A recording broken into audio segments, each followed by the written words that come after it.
Buenas tardes. Bueno, empieza la quinta semana del seminario de comparadas, la última de las semanas teóricas, digamos, con estos videos, con estos contenidos, y esta la dedicada a el multiculturalismo, a la importancia del enfoque multicultural en el comparatismo de los últimos 30, 40 años, especialmente en su vertiente americana. Eh, el multiculturalismo es un objeto enorme, gigantesco, y da para un seminario entero, incluso algunos de sus autores, ahí es el caso más claro, darían en sí para un seminario entero. Me voy a concentrar acá en una serie de cuestiones que van a ser como elementos puntuales que hayan sido muy determinantes para el comparatismo, para la construcción de la disciplina en particular, y sobre todo que sean sintomáticos, ¿no? Que nos permita pensar qué está pasando y cómo se construye esta historia. El primero de esos momentos va a ser el libro de René Tiamble, Comparaison et Paraison. Eso es, eh, la traducción literal es comparación no es razón. Es un claro juego de palabras con un refrán, es un refrán que es el refrán equivalente al nuestro que dice que las comparaciones son odiosas. Es un personaje muy particular, Etiamble. Es un, es un personaje que mucho antes del multiculturalismo, mucho antes de la posmodernidad, incluso mucho antes de la deconstrucción y de todos esos elementos, ha tenido una agenda muy ligada a la agenda de los estudios culturales, aunque sin su marco teórico, ¿no? Esta clase tiene la particularidad de ser la primera que grabo después de que tuvimos nuestra primera clase sincrónica. Y ayer preguntaban, bueno, ¿cómo se pueden pensar estas cosas sin los estudios culturales? Y Etiamble es un buen ejemplo de qué pasa cuando pensamos las mismas cosas sin ese marco teórico. Eh, la principal coincidencia de Etiamble es un férreo combate contra el eurocentrismo, ¿no?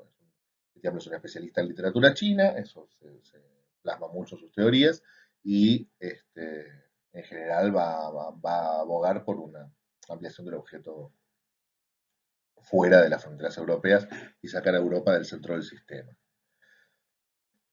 Hay un discípulo de Tiamble, Adrián Marino, que se ha dedicado mucho a seguir, pero además a difundir sus ideas y que tiene un libro sobre él que se llama Tiamble o el comparatismo militante. Paréntesis, libro aburrido, aburrido si lo hay, largo, en vano, redundante, repetitivo, horrendo. Bien. Eh, La propuesta de Marino, que está muy bien, dice que la única manera de entender a Etiamble es entender que Etiamble trabaja en dos direcciones simultáneas y en buena medida paralelas y en buena medida independientes entre sí. Una parte teórica y una parte militante. Una parte teórica este, en donde se pregunta por cuestiones, digamos, de teoría literaria, de universales de la literatura, justamente por primera vez realmente universales, y una parte militante en donde aboga por una serie de prácticas institucionales y literarias y políticas que justamente den por tierra con el eurocentrismo, ¿no? También en esto, Etiamble prefigura los estudios culturales. Si ustedes han visto, los estudios culturales tienen una doble vertiente que muchas veces genera una contradicción, una fisura entre una ontología y una deontología, ¿no? Una descripción de aquello, no, una ontología es una palabra muy pesada, especialmente para los estudios culturales, pero lo que quiero decir sencillamente es una descripción de un problema y un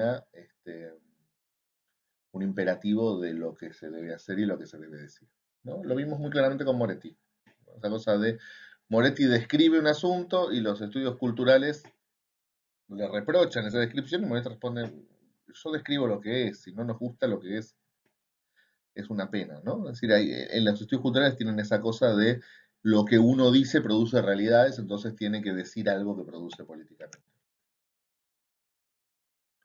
Bien, la método teórica de Tiamble es la que está basada en un concepto que es el invariante, ¿no? Eh, y que es un concepto que tiene las mismas bases de todo lo que hemos visto del comparatismo americano, sobre todo de los inicios del comparatismo americano, ¿no?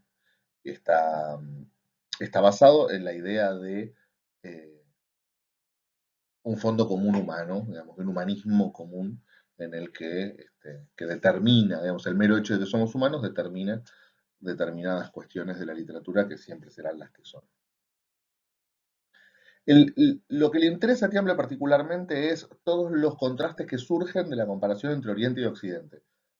Esto el multiculturalismo justamente por el rechazo que le tiene como a las contraposiciones o posiciones binarias de elementos totalizantes, eh, ha dado por tierra, pero lo que en la época de Tiamble estaba muy en boga lo que llamaban East-West Studies, ¿no? Es decir, los estudios que se dedicaban justamente a plantear las conclusiones que se sacan de las comparaciones de los dos grandes sistemas de Oriente y Occidente. Eh, Bien, esas preocupaciones inherentes a la humanidad, que son las que se van a revelar en todo el globo, van a ser universales por tres motivos. En primer lugar, por motivos antropológicos. En tanto somos todos humanos, todos estamos determinados por nuestra humanidad y por lo tanto vamos a producir resultados determinados por nuestra humanidad. En segundo lugar, por ciertos universales en el modo en que se organizan las prácticas sociales. Es decir, la organización social es enormemente variante en todo el mundo, pero en todo el mundo hay una organización social. Te debería decir, en todo el mundo hay una organización social en donde está en juego el concepto de poder, de jerarquía, de desigualdad, de gobierno, ¿no?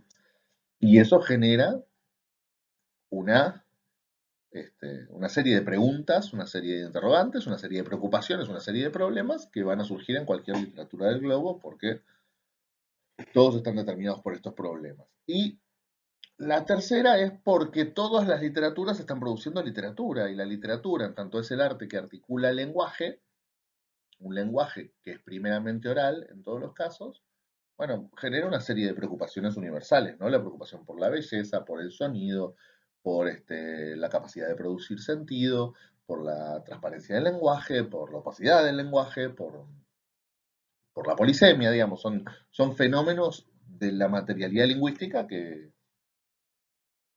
son fenómenos que se va a encontrar cualquier literatura en el universo, necesariamente.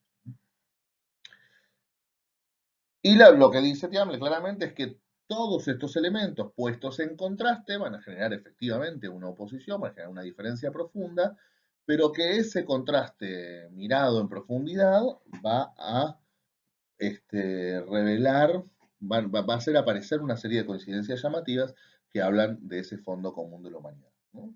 El modelo para pensar estos contrastes, a mí me gusta pensarlo a partir de los principios y parámetros de la teoría del conocimiento, ¿no? Es decir, ¿qué son los principios y parámetros? La idea es, hay una serie de universales, de cuestiones que son principios, que son necesariamente así, que ocurren, que están presentes, que necesariamente deben encontrarse y que llamamos principios. Pero esos principios son una abstracción, no tienen realización concreta, no,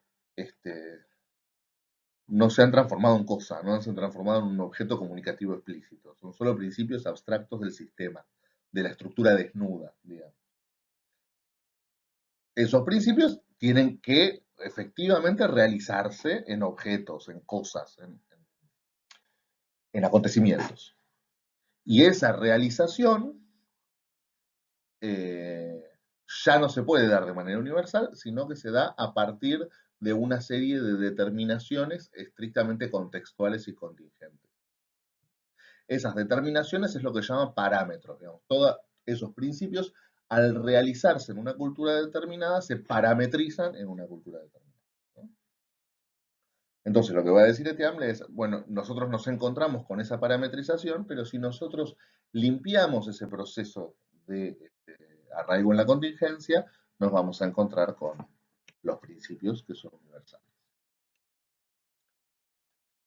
Reconoce otros modos de invariante Tiamble, me interesan particularmente dos. El primero es el del Zeitgeist, el espíritu del tiempo, el espíritu de época, perdón. Lo que llamamos espíritu de época, que se parece mucho más a las invariantes, digamos, a lo que hemos llamado el fondo común de una cultura macro abarcativa, pero todavía unificada, como podría ser la cultura occidental, ¿no? Y el otro gran modelo de invariante que va a reconocer en Tiamble es el del futuro, la literatura que él propugna, la literatura que él busca, que él propone y que él cree además que es inevitable, ¿no? Es decir, como vamos hacia una literatura universal, como vamos hacia un universo efectivamente global, realmente global, la literatura del futuro efectivamente va a mostrar las invariantes que son la estructura particular de ese mundo futuro cosmopolita, ¿no?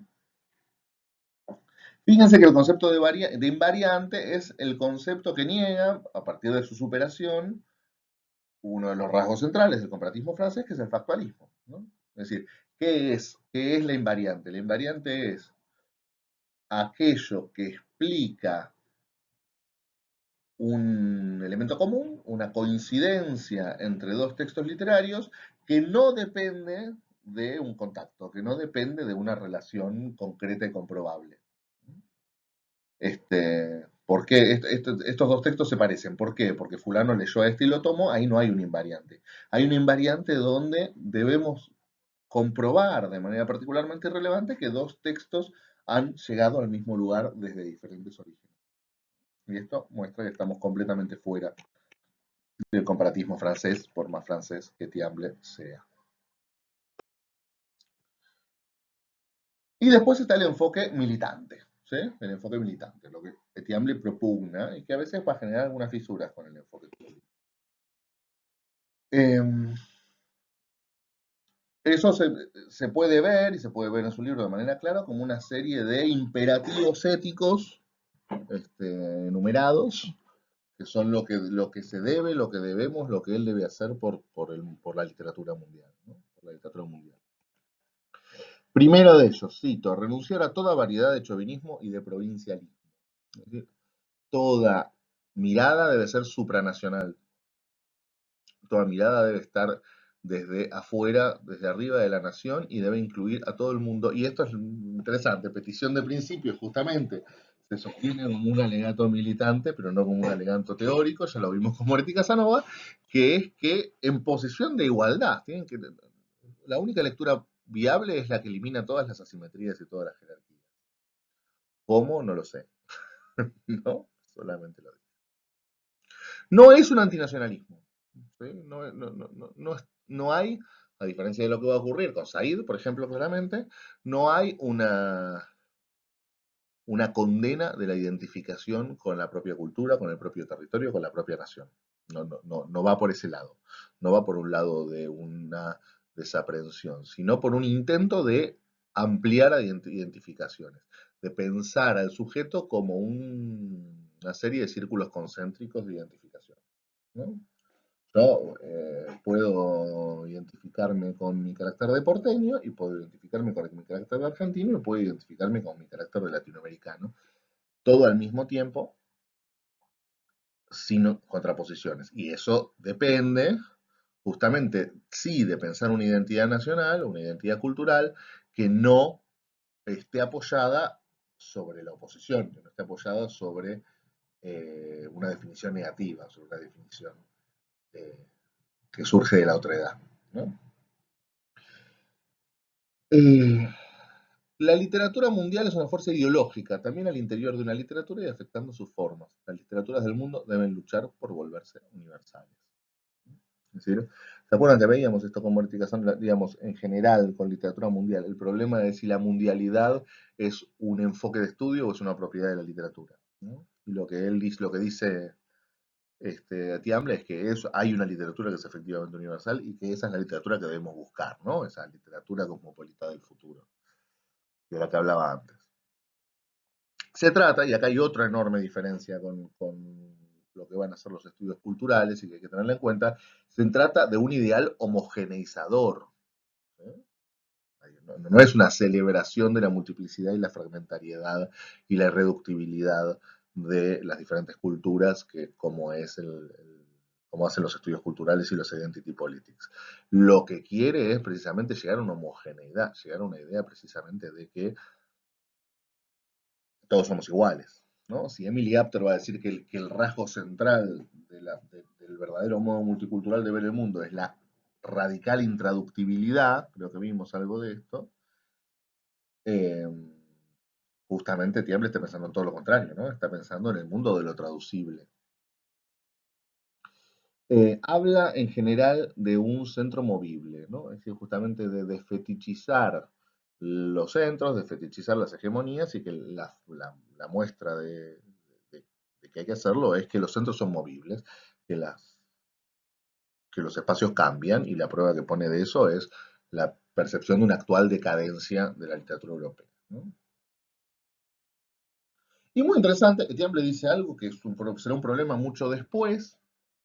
Hay que reconocer, Tiamble hace agua por muchos lados, pero hay que reconocerle una lucidez, digamos, ¿no? Reconoce una serie de tendencias, de preocupaciones, de intenciones y de problemas mucho antes que el resto del mundo, hay que reconocérselo. ¿Cuál es? ¿A qué me refiero?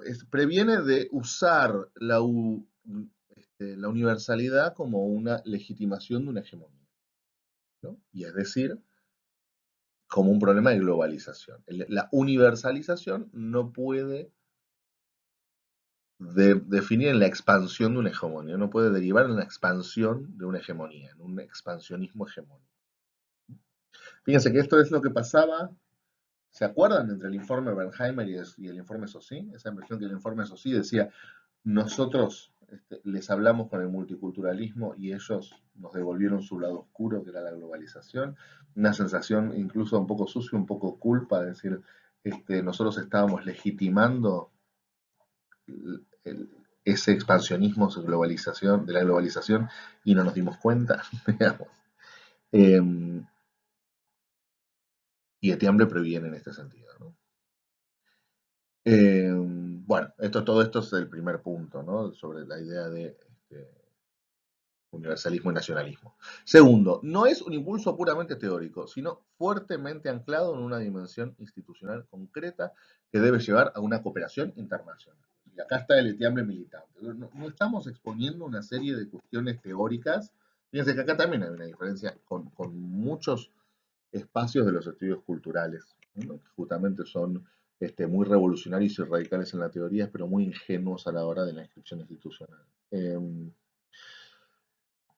Etiam le dice, la literatura universal es una cosa que se hace en los lugares, en los espacios concretos y se hace activamente, a partir justamente de una política académica, rápidamente.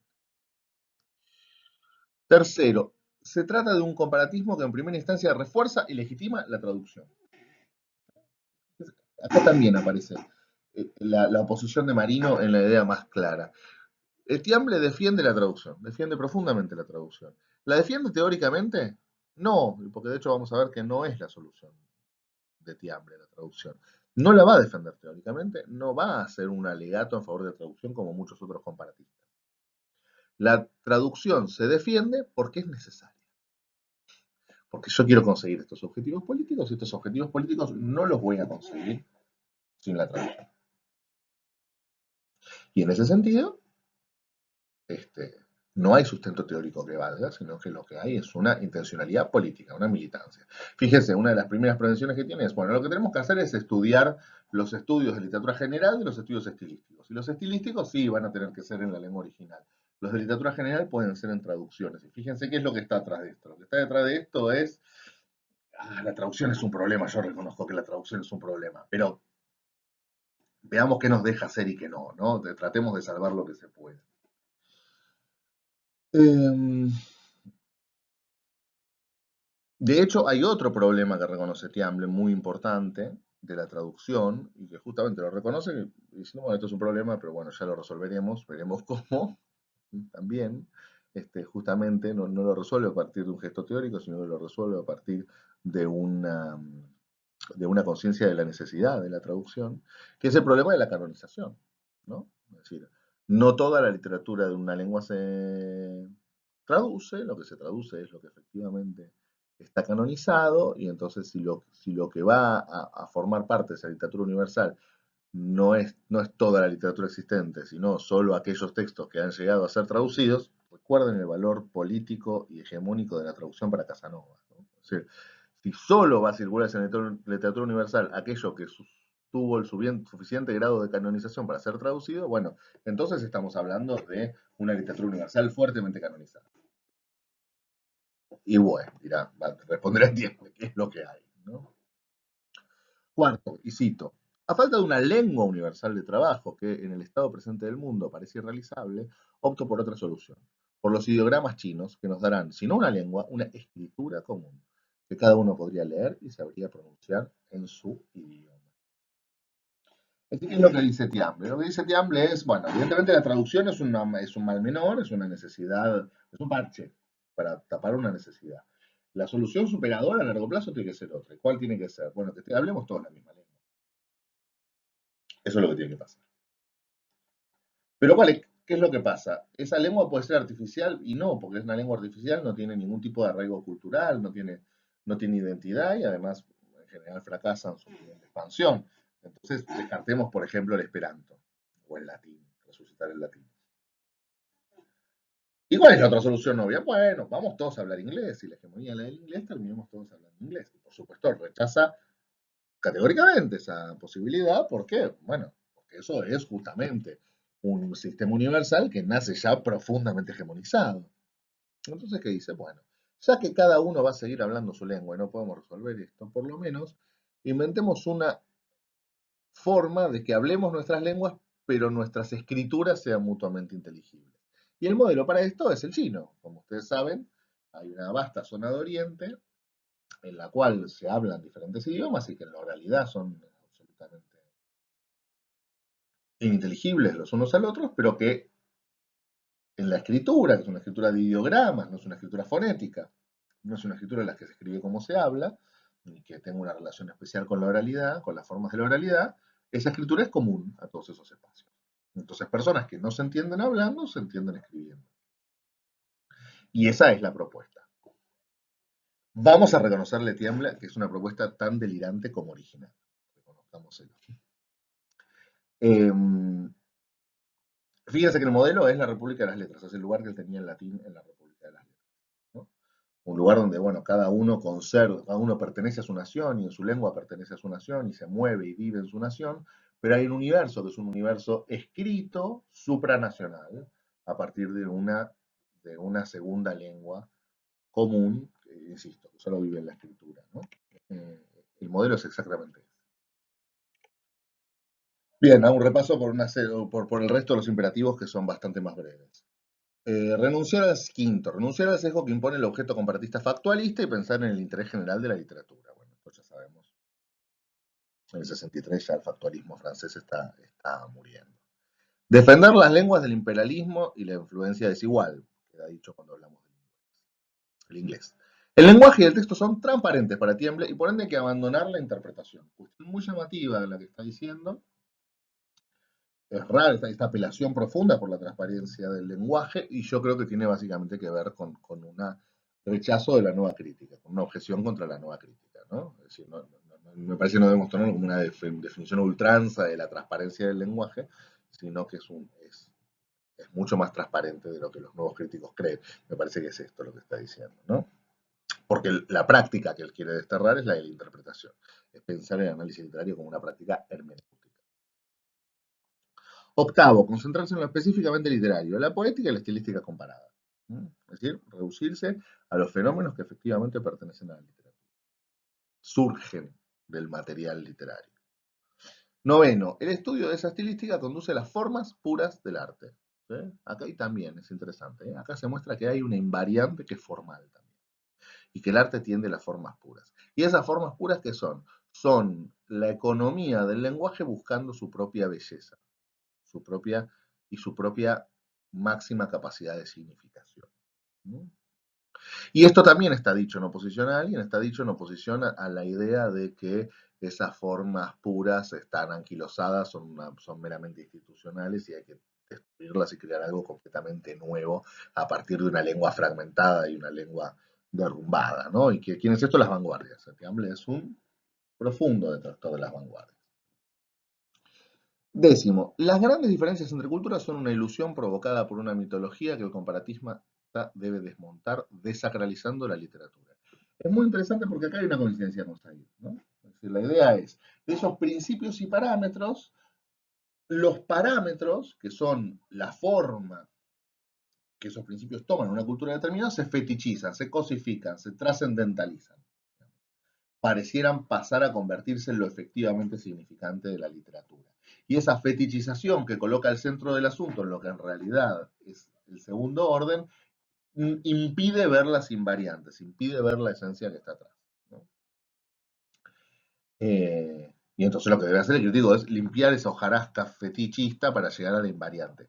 Fíjense que el planteo de Said es el mismo, digamos, ¿no? La de justamente la de desacralizar, secularizar, desfetichizar los elementos que le otorgan trascendencia a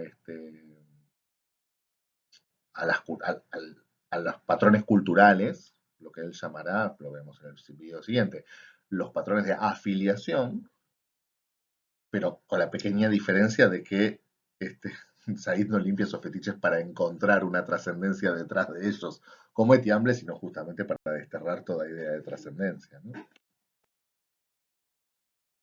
11. La poética comparada surgirá de la síntesis de la escuela americana y la francesa. Es decir, Etiamble en general se propone a sí mismo como una síntesis de la escuela americana y la francesa, como alguien que está en el medio y que puede reconciliarlas y quedarse con lo mejor de ambas.